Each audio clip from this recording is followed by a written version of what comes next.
الحمد لله نحمده ونستعينه ونؤمن به ونتوكل عليه ونعوذ بالله من شرور أنفسنا ومن سيئات أعمالنا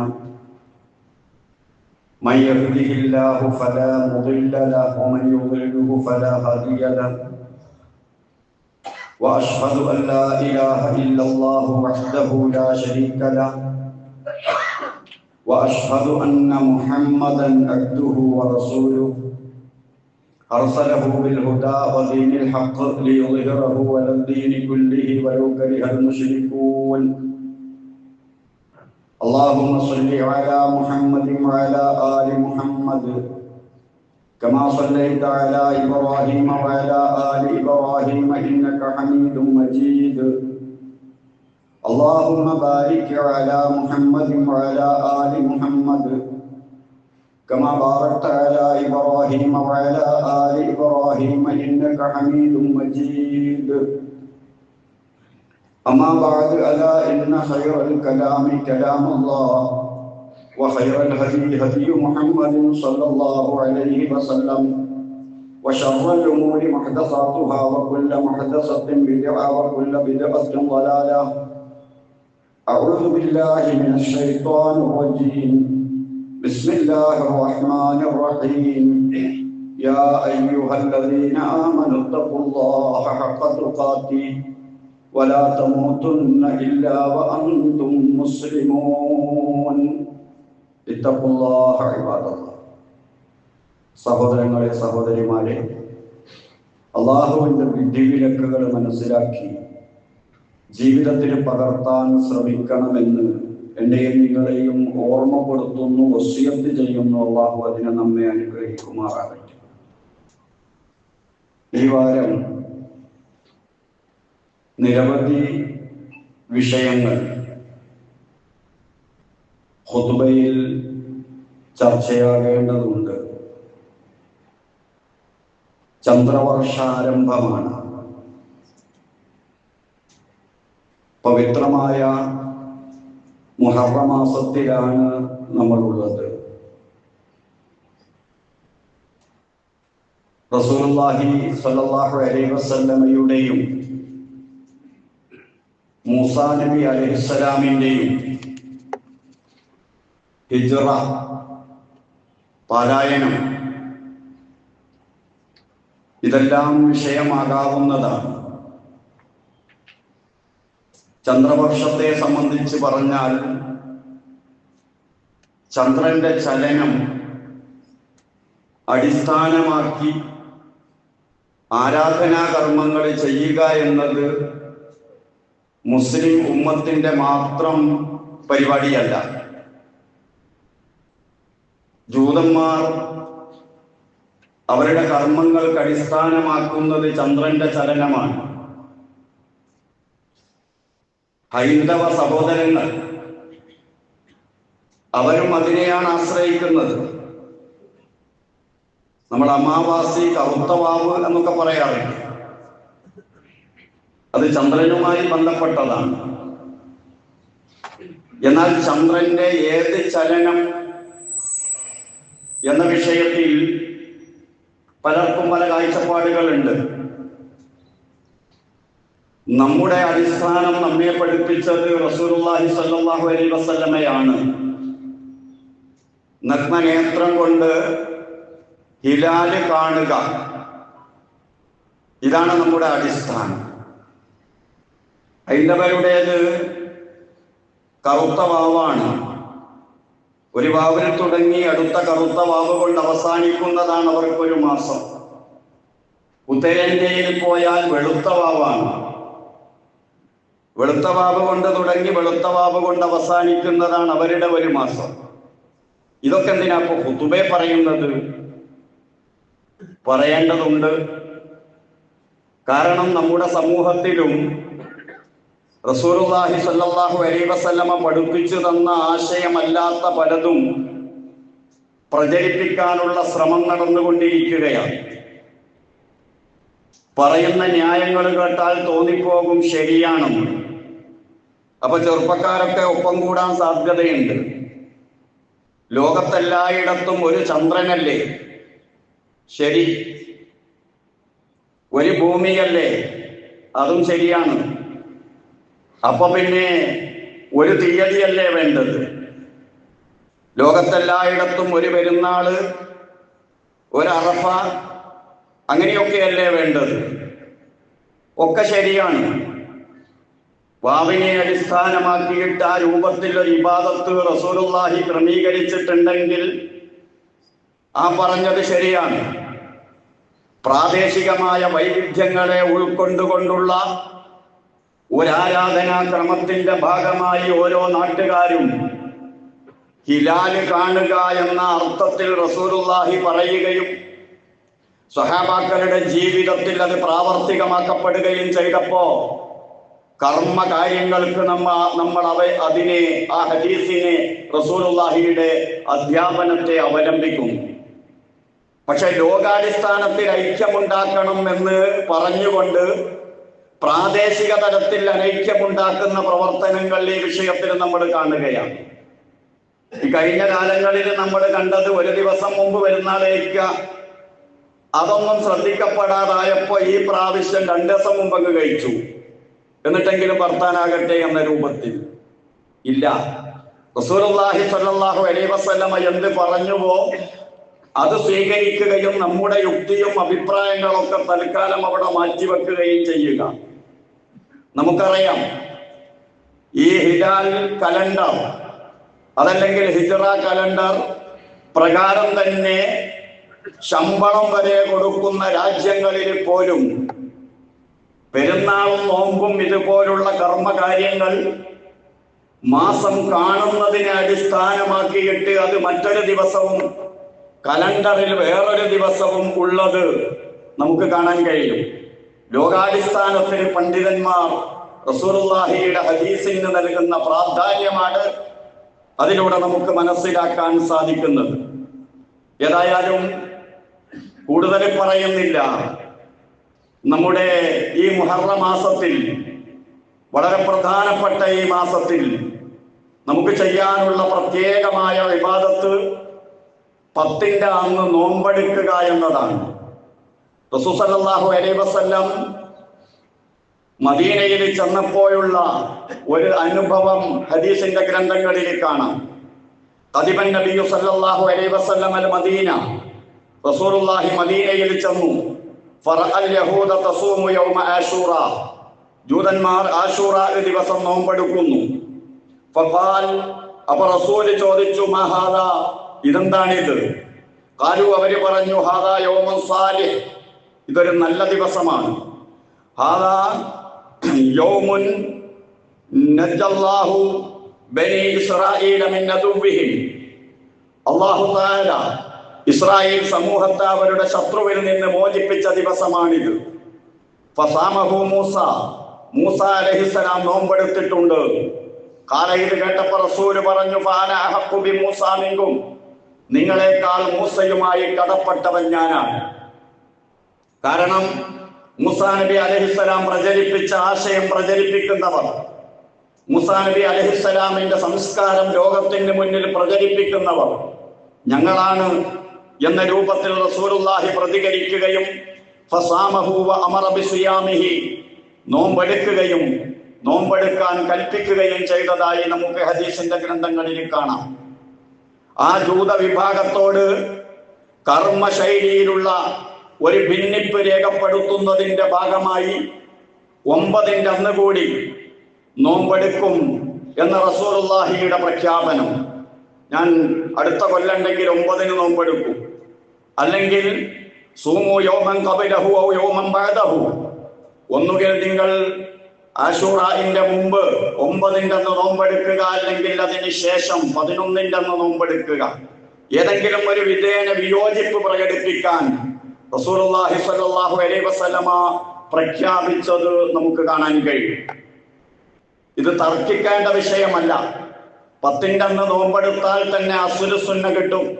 മുഖാലഫ, ജൂതന്മാരുമായുള്ള വിയോജിപ്പ് പ്രകടിപ്പിക്കാൻ 9ന്റെ അന്ന് കൂടി നോൽക്കാം, അല്ലെങ്കിൽ 11നും നോൽക്കാം.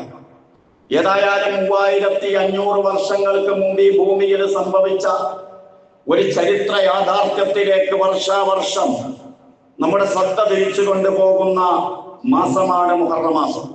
ആശൂറ. ഇബ്രാഹിം നബി അലൈഹിസ്സലാമിന്റെ മകൻ ഇസ്ഹാഖ് നബി അലൈഹിസ്സലാമിന്റെ മകൻ യാക്കൂബ് നബി അലൈഹിസ്സലാമിന്റെ അപര നാമമാണ് ഇസ്രായേൽ. ഇസ്രായേൽ എന്ന് കേൾക്കുമ്പോ അതെന്തോ ഒരു മോശപ്പെട്ട പേര്, അങ്ങനെ കണക്കൂട്ടണ്ട. യാക്കൂബ് നബി അലൈഹിസ്സലാമിന്റെ പേരാണ്, മറ്റൊരു പേരാണ് ഇസ്രായേൽ എന്നത്. ആ സന്താന പരമ്പരക്കാണ് ബനു ഇസ്രായേൽ എന്ന് പറയുന്നത്.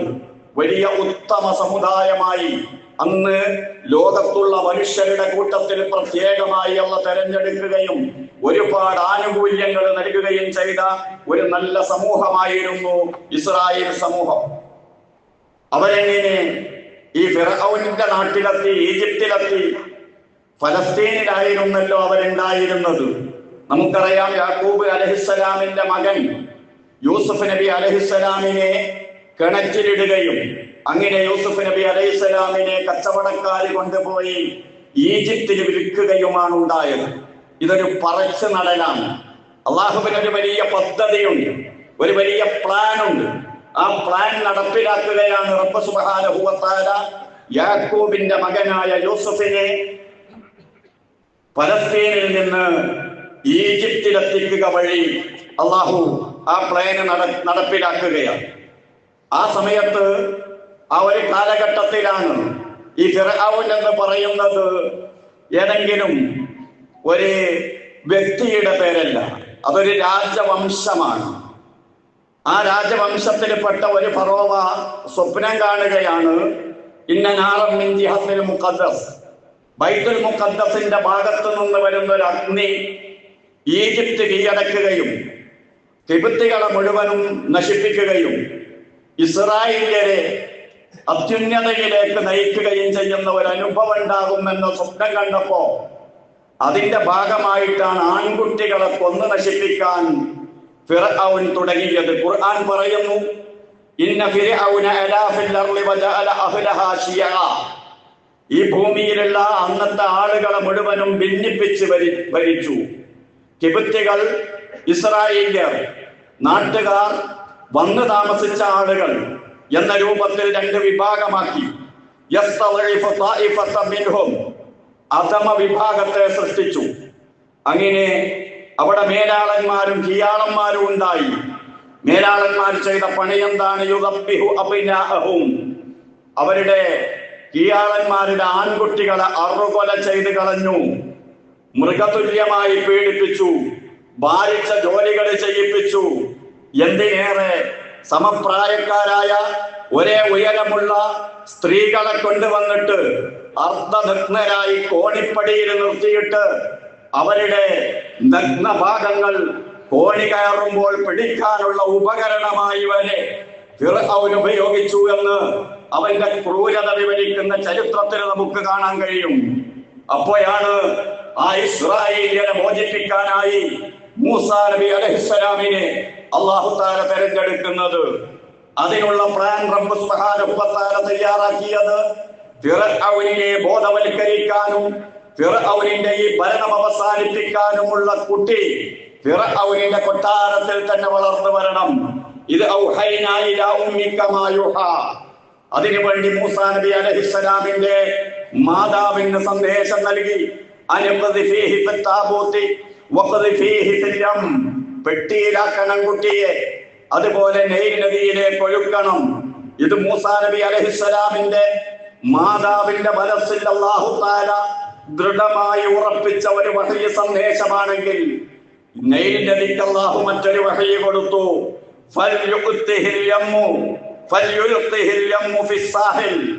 ആ നൈൽ നദി കൊണ്ടുപോയി കുഞ്ഞിനെ കരയിലേക്ക് തള്ളണം, അഥവാ ഫിർഔനിന്റെ കൊട്ടാരത്തിൽ എത്തിക്കണം. ആ കുട്ടിയുടെയും എന്റെയും ശത്രു ഈ കുഞ്ഞിനെ വീണ്ടെടുക്കണം. അങ്ങനെ വീണ്ടെടുത്തിട്ട് വളർത്തണമെങ്കിൽ സ്നേഹമാണ് മറയാക്കിയത്. കുഞ്ഞിനെ കണ്ടപ്പോ ഒരു സ്നേഹം. പെട്ടിയുണ്ടാക്കിയ ആശാരി ആരോടും വിവരം പറഞ്ഞില്ല. ആ ആശാരിക്ക് സ്നേഹം, നൈൽ നദിക്ക് സ്നേഹം, വീണ്ടെടുത്ത തരുണികൾക്ക് സ്നേഹം, കൊട്ടാരത്തിലെത്തിയപ്പോ കുട്ടിയെ കണ്ട എല്ലാവർക്കും സ്നേഹം. ആ സ്നേഹം മറയാക്കിയിട്ട് മൂസ നബി അലൈഹിസ്സലാമിനെ രാജകീയമായി വളർത്തി. രാജകീയമായി അഥവാ ആ കൊട്ടാരത്തിലുള്ള ഭക്ഷണം, അവിടെയുള്ള വസ്ത്രം, ഇതെല്ലാം കൊടുത്തുകൊണ്ട് രാജകീയമായി ഫിർഔനിന്റെ ശത്രുവെ വളർത്തിയെടുത്ത അല്ലാഹ്, ആ അല്ലാഹുവിനെയാണ് ഈ ആശൂറയുടെ ദിവസം നമ്മൾ മനസ്സിലാക്കേണ്ടത്. നമുക്ക് തോന്നും ചില കാര്യങ്ങളൊക്കെ നമുക്ക് പ്രതികൂലമാണെന്ന്. അല്ല, എല്ലാം അല്ലാഹു അനുകൂലമാക്കും. ഏത് ശത്രുവിനെയും അല്ലാഹു നമുക്ക് പാകപ്പെടുത്തി തരും. അല്ലാഹു വിചാരിച്ചതല്ലാതെ ഒന്നും നടക്കില്ല എന്ന് നമ്മെ കൃത്യമായി ബോധ്യപ്പെടുത്തുന്നതാണിത്. മൂസാ നബി അലൈഹിസ്സലാമിന് ശക്തിയും പ്രാപ്തിയും എല്ലാം പക്വതയും ഒക്കെ വന്നപ്പോൾ നാം അദ്ദേഹത്തിന് വിവേകവും വിജ്ഞാനവും നൽകി, നുബുവത്ത് കൊടുത്തു, പ്രവാചകനാക്കി. ഒരു വലിയ ഉത്തരവാദിത്തമാണ് മൂസാ അലൈഹിസ്സലാമിന് നൽകിയത്. ആരെയാണ് മൂസാ അലൈഹിസ്സലാം തൗഹീദിലേക്ക് ക്ഷണിക്കേണ്ടത്? ചില്ലറ ആളെയല്ല, ആരാധകന്മാരെയല്ല. ബാക്കിയുള്ള പ്രവാചകന്മാരൊക്കെ പലതിനെയും ആരാധിക്കുന്ന ആരാധകന്മാരെയാണ് ഇസ്ലാമിലേക്ക് ക്ഷണിച്ചതെങ്കിൽ, തൗഹീദിലേക്ക് ക്ഷണിച്ചതെങ്കിൽ മൂസാ നബി അലൈഹിസ്സലാം ക്ഷണിക്കുന്നത് ഒരു ആരാധ്യനെയാണ്.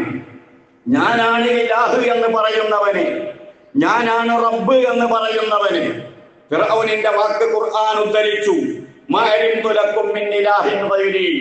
ഞാനല്ലാതെ ഇലാഹുണ്ടോ, വേറെ ഒരു ഇലാഹുള്ളതായി എനിക്കറിയില്ല എന്ന് പ്രഖ്യാപിച്ചു.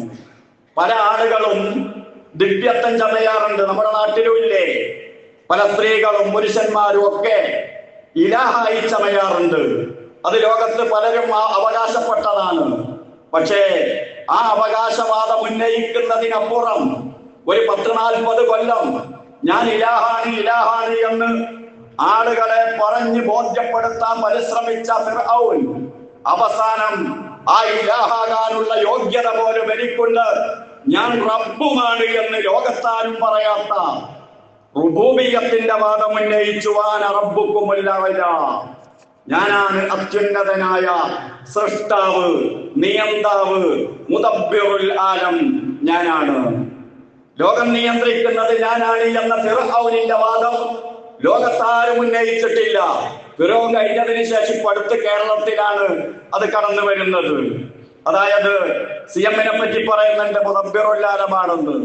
ഈ വലിയ ഉത്തരവാദിത്വം മൂസാ നബി അലൈഹിസ്സലാമിന് ലഭിച്ചപ്പോ മൂസാ നബി അലൈഹിസ്സലാം അള്ളാഹുവിനോട് പറഞ്ഞു, റബ്ബി ശ്റഹ് ലി സദ്രി, അല്ലാഹ് എന്റെ ഹൃദയം ഒന്ന് വിശാലമാക്കി തരണം. ഏത് പ്രബോധിതനെയാണ് എനിക്ക് കിട്ടിയത്? എന്റെ ശ്രോതാവ്, ഞാൻ വിളിക്കേണ്ടത് ആരെയാണ്? വയസ്സിർ ലി അംരി, എനിക്ക് കാര്യം എളുപ്പാക്കി തരണം. മാനുഷികമായി തോറ്റുപോകും ഫിർഔനുമായി ഏറ്റുമുട്ടിയാൽ. കാരണം എന്താ? ഏറ്റവും വലിയ അസത്യം സത്യമാണ് എന്ന് തെളിയിക്കാൻ സാധിച്ചവനാണ് ഫിർഔൻ. ആളുകളെ കൊണ്ടൊക്കെ തന്നെ ആരാധിപ്പിച്ചവനാണ് ഫിർഔൻ. അവനോടാണ് സംസാരിക്കേണ്ടത്. ഒരു കെട്ടിക്കുടുക്കും ഉണ്ടാകാൻ പാടില്ല, നീ എനിക്ക് എല്ലാവിധ സഹായവും തരണേ എന്ന് അള്ളാഹുവിനോട് പ്രാർത്ഥിച്ചിറങ്ങിയതാണ് മൂസാ നബി അലൈഹിസ്സലാം. അള്ളാഹു പല അധ്യാപനവും കൊടുത്തു മൂസാ നബിക്ക്. ആളെത്ര വലുതായാലും നിങ്ങൾ പോയിട്ട് പറയുമ്പോ നല്ല സുന്ദരമായി ലളിതമായി വെട്ടിത്തുറന്ന് ആശയം പറയണം. ഫഖൂലാ ഇന്നാ റസൂലാ റബ്ബി, നിങ്ങൾ അങ്ങനെ പറഞ്ഞു തുടങ്ങണം. നിന്റെ റബ്ബ് നിന്റെ അടുത്തേക്ക് പറഞ്ഞയച്ച 2 ദൂതന്മാരാണ് ഞങ്ങൾ. നിന്റെ റബ്ബ്, ഞാനാണ് റബ്ബ് എന്ന് പറയുന്നവന്റെ മുഖത്ത് നോക്കി പടച്ചോനാണെന്ന ഭാവം വേണ്ട എന്ന് പറയണം. അതുപോലെ ചോദ്യം ചെയ്യപ്പെടാത്തവനാണ് എന്ന അഹങ്കാരം വേണ്ട. നിനക്കൊരു റബ്ബുണ്ട് എന്ന കാര്യം അവരെ ബോധ്യപ്പെടുത്താൻ അല്ലാഹു തആല മൂസാ നബി അലൈഹിസ്സലാമിനെ ഏൽപ്പിക്കുകയാണ്. ഫിർഔൻ ചോദിച്ചു, നിങ്ങളുടെ റബ്ബാരാണ്? മൂസാ നബി പരിചയപ്പെടുത്തി, റബ്ബുനല്ലദീ അഅതാ കുല്ല ശൈഇൻ ഖൽഖഹു സുമ്മ ഹദാ.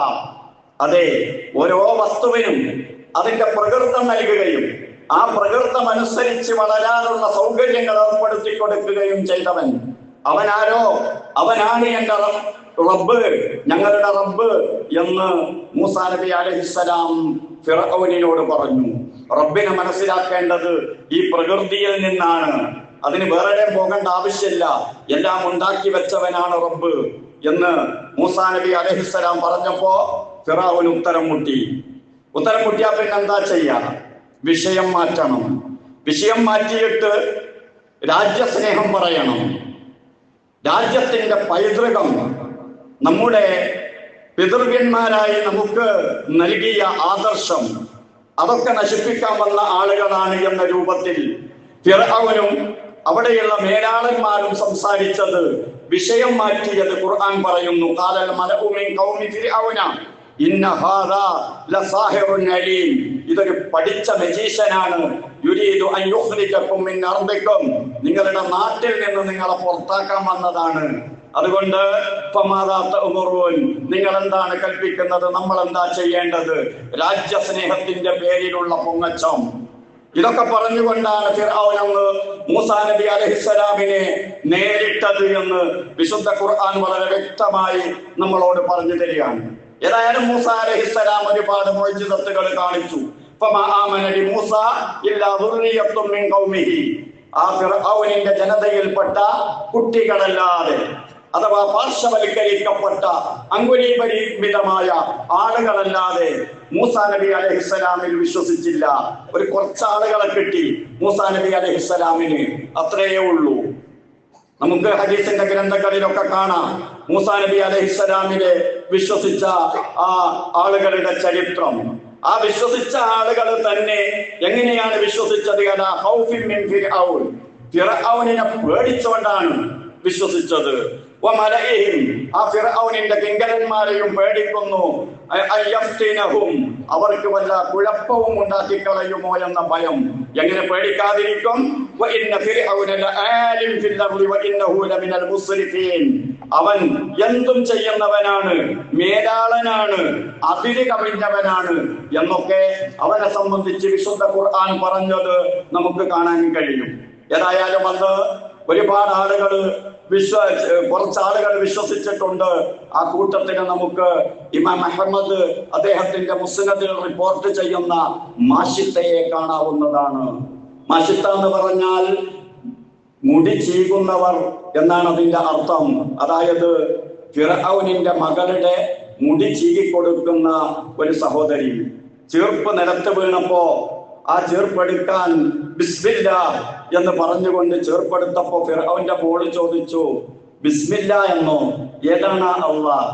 എന്റെ വാപ്പല്ലേ അള്ളാഹ് എന്ന് ചോദിച്ചപ്പോ പറഞ്ഞു, അല്ല മോളെ, എന്റെയും നിന്റെയും നിന്റെ വാപ്പാന്റെയും ഒക്കെ ഒരു സൃഷ്ടാവുണ്ട്, ആ സൃഷ്ടാവാണ് അള്ളാഹ്. അന്ന് ഫിർഔനിന്റെ അടുത്ത് കേസ് പറഞ്ഞു. ഫിർഔൻ മാഷിത്തയെ വിളിപ്പിച്ചു. അങ്ങനെ മാഷിത്തയോട് ചോദിച്ചു, ഞാനല്ലാതെ നിനക്ക് ഇലാഹുണ്ടോ?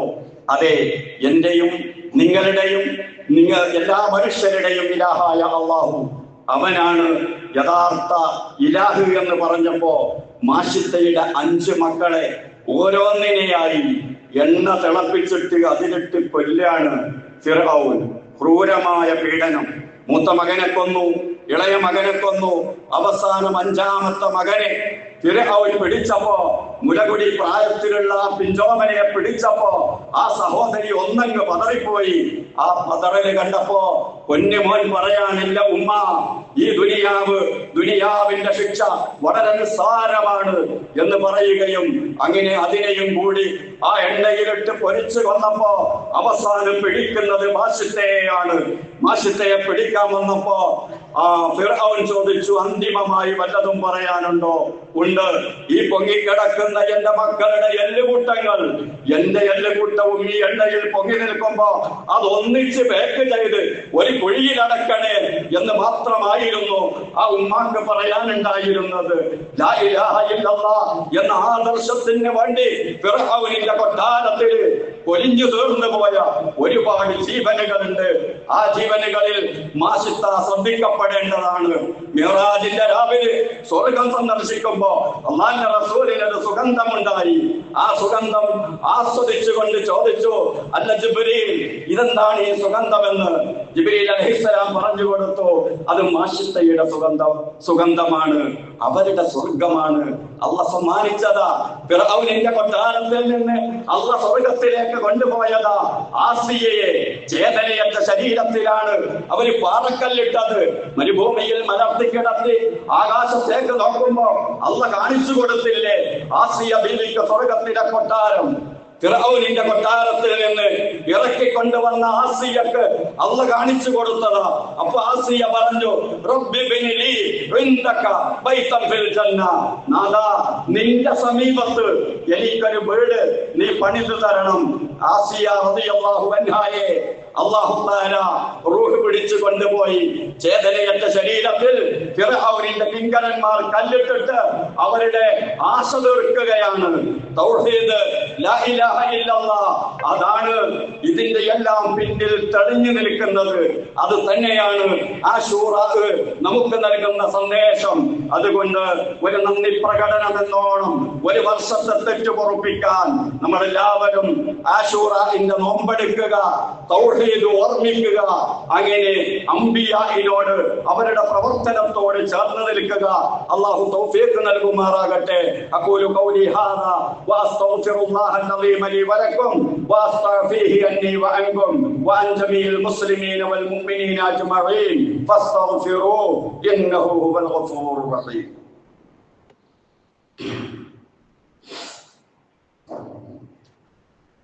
അൽഹംദുലില്ലാഹ് വസ്സലാത്തു വസ്സലാമു അലാ റസൂലില്ലാഹ് വഅലാ ആലിഹിൽ ഫായിസീന ബിറളില്ലാഹ്. ഉസീകും ഇബാദല്ലാഹി വഇയ്യായ ബിത്തഖ്വല്ലാഹ്. സഹോദരങ്ങളെ, സഹോദരിമാരെ, അല്ലാഹുവിൻ്റെ വിധിവിലക്കുകൾ കൃത്യമായി മനസ്സിലാക്കി ജീവിതത്തിൽ പകർത്തണമെന്നൊരിക്കൽ കൂടി എന്നെയും നിങ്ങളെയും ഓർമ്മപ്പെടുത്തുന്നു, വസിയത്ത് ചെയ്യുന്നു. അല്ലാഹു അതിന് തൗഫീഖ് നൽകുമാറാകട്ടെ. നമ്മളെല്ലാവരും ഒരു വ്യത്യാസവുമില്ലാത്ത തൗഹീദിന്റെ ആളുകളാണ്. ഉഖുവത്തുൽ ഇസ്ലാം, ഇസ്ലാമിക സഹോദര്യം. ഇന്നമൽ മുഅ്മിനൂന ഇഖ്വ, മുഅ്മിനുകൾ ഏകോദര സഹോദരങ്ങളാണ്. വർഗ വർണ്ണ വ്യത്യാസങ്ങളൊന്നുമില്ല. അത് ഹജ്ജിലൂടെ അള്ളാഹു പഠിപ്പിച്ചതിനു പുറമെ നമസ്കാരത്തിലൂടെ പഠിപ്പിക്കുന്നുണ്ട്. വർഗ വർണ്ണ വിവേചനമായിരുന്നു ഫിർഔനിന്റെ ഒക്കെ ആദർശം. റസൂൽ അതുപോലെ നബിമാരൊക്കെ പഠിപ്പിച്ചത് എല്ലാവരും ഒന്നാണ് എന്നതാണ്. അതിൻ്റെ ഒരു പ്രായോഗിക രൂപമാണ് നമസ്കാരത്തിൽ നമ്മൾ സഫ് കെട്ടുന്നത്. അതിൻ്റെ ഫലം നമുക്ക് ലഭിക്കണമെങ്കിൽ ചേർന്ന് നിൽക്കണം. തോളോട് തോള്, കാലോട് കാല് ചേർന്ന് നിൽക്കണം. അങ്ങനെ ചേർന്ന് നിന്നാൽ അതിൻ്റെ ഫലം നമ്മുടെ ഈമാനികമായ ആത്മീയമായ ജീവിതത്തിനുണ്ടാകും. നമ്മൾ എന്തെങ്കിലും ഒന്ന് കാണാതെ പഠിക്കണമെങ്കിൽ ഒരു സൂറത്ത് എന്താ ചെയ്യുക? നാവ് കൊണ്ട് കുറെ പ്രാവശ്യം അത് ഓതി നോക്കും. അപ്പൊ ഹൃദയത്തിൽ അത് പതിയും. അതിൽ നിന്ന് എന്ത് മനസ്സിലായി? നമ്മുടെ ബാഹ്യ അവയവങ്ങളുടെ പ്രവർത്തനം ഹൃദയത്തെ സ്വാധീനിക്കുന്നുണ്ട് എന്ന് മനസ്സിലായി. അത് മൈൻഡിൽ സെറ്റാവും. എന്നാൽ അതുപോലെ തന്നെ നാവിന്റെ പ്രവർത്തനം മാത്രമല്ല, നമ്മുടെ ശരീരം കൊണ്ട് നമ്മൾ ചെയ്തുകൊണ്ടിരിക്കുന്ന സംഗതികൾ നമ്മുടെ ഹൃദയത്തെ സ്വാധീനിക്കും. അതുകൊണ്ടാണ് നിങ്ങൾ സഫ് തെറ്റിച്ചു നിന്നാൽ നിങ്ങളുടെ ഹൃദയങ്ങൾക്കിടയിൽ അള്ളാഹു ഭിന്നിപ്പുണ്ടാക്കും എന്ന് ഹദീസിൽ പറഞ്ഞു. അതുകൊണ്ട് പരമാവധി ചേർന്ന് നിൽക്കണം. അതോടൊപ്പം മറ്റൊരു കാര്യം ശ്രദ്ധിക്കാനുള്ളത്, ജമാഅത്തായി നമസ്കരിക്കുന്ന സമയത്ത് അതിന് 25 ഇരട്ടി കൂലി, 27 ഇരട്ടി കൂലി എന്നൊക്കെ നമ്മൾ പറയാറുണ്ടല്ലോ. ഇതെങ്ങനെ ലഭിക്കുന്നതാ? അതെല്ലാവരും കൂടി ഒന്നിച്ച് ചെയ്യേണ്ട ചില കാര്യങ്ങൾ അതിലുള്ളത് കൊണ്ടാണ്. സ്വന്തം നമസ്കരിക്കുമ്പോൾ ഇല്ലാത്ത ഒരുപാട് ബാധ്യതകൾ ജമാഅത്തായി നമസ്കരിക്കുമ്പോൾ ഉണ്ട്. അതിൽ പ്രത്യേകിച്ച് ഈ സഫ് കെട്ടുന്ന കാര്യം നമ്മൾ ശ്രദ്ധിക്കേണ്ടതുണ്ട്. അതുപോലെ പള്ളി കയറി വന്നാൽ തഹിയ്യത്ത് നിസ്കരിക്കുന്നത്, ചിലര് ബാങ്ക് കഴിയുന്നത് വരെ കാത്തു നിൽക്കാറുണ്ട്, നല്ലതാണ്. ബാങ്ക് കഴിയുന്നത് വരെ തഹിയ്യത്ത് നിസ്കരിക്കാൻ കാത്തു നിൽക്കാറുണ്ട്, അങ്ങനെ വേണം. പക്ഷെ വെള്ളിയാഴ്ച അത് വേണ്ട. വെള്ളിയാഴ്ച ബാങ്ക് നടക്കുകയാണെങ്കിലും കയറി വരുന്ന ആളുകൾ തഹിയ്യത്ത് നമസ്കരിച്ചോ, ആ ബാങ്കിന് അത് തടസ്സമാകില്ല. കാരണം ബാങ്ക് കഴിഞ്ഞിട്ട് കേൾക്കാനുള്ളതും നിർബന്ധപ്പെട്ട സംഗതിയാണ്, ഖുതുബയാണ്. അതുകൊണ്ട് വെള്ളിയാഴ്ച ബാങ്കിന് വേണ്ടി തഹിയ്യത്തിന് വെയിറ്റ് ചെയ്യുന്ന പരിപാടി ഇല്ല. അല്ലാത്ത ദിവസങ്ങളിൽ ബാങ്കിന് വേണ്ടി തഹിയ്യത്ത് നമുക്ക് വെയിറ്റ് ചെയ്യാവുന്നതാണ്. ഇത്രയും കാര്യങ്ങൾ കൃത്യമായി നമ്മൾ മനസ്സിലാക്കുകയും കേൾക്കുന്ന കാര്യങ്ങൾ പഠിക്കുകയും ജീവിതത്തിൽ പകർത്തുകയും ചെയ്യുക. അള്ളാഹു തൗഫീഖ് നൽകുമാറാകട്ടെ. അള്ളാഹുവിന്റെ ഇഷ്ടദാസന്മാരുടെ കൂട്ടത്തിൽ അള്ളാഹു നമ്മെ ഉൾപ്പെടുത്തി തരുമാറാകട്ടെ. നല്ല ഈമാനോടുകൂടി ജീവിക്കാനും ബോധപൂർവം കലിമ ചൊല്ലി മരണപ്പെടാനും അള്ളാഹു തആല തൗഫീഖ് നൽകുമാറാകട്ടെ. മുസ്ലിം ലോകം അനുഭവിക്കുന്ന എല്ലാ പ്രയാസങ്ങളിൽ നിന്നും മുസ്ലിങ്ങളെ അള്ളാഹു തആല രക്ഷപ്പെടുത്തുമാറാകട്ടെ. ഇസ്രായേലിനെ മോചിപ്പിച്ച റബ്ബ് മുസ്ലിം സമൂഹത്തിന്റെ എല്ലാവിധ പ്രശ്നങ്ങളിൽ നിന്നും മുസ്ലിം സമൂഹത്തെ മോചിപ്പിക്കുമാറാകട്ടെ. എല്ലാവിധ അനുഗ്രഹങ്ങളും ചൊരിഞ്ഞ് സമാധാനം നിലനിർത്തി തരുമാറാകട്ടെ. അല്ലാഹുമ്മ ഗ്ഫിർ ലിൽ മുഅ്മിനീന വൽ മുഅ്മിനാത്ത് വൽ മുസ്ലിമീന വൽ മുസ്ലിമാത്ത് അൽഅഹ്യാഇ മിൻഹും വൽ അംവാത്ത്. റബ്ബനാ ആതിനാ ഫിദ് ദുനിയ ഹസന വഫിൽ ആഖിറതി ഹസനത വഖിനാ അദാബൻ നാർ. ربنا تقبل منا إنك أنت السميع العليم وتب علينا إنك أنت التواب الرحيم. آمين برحمتك يا أرحم الراحمين.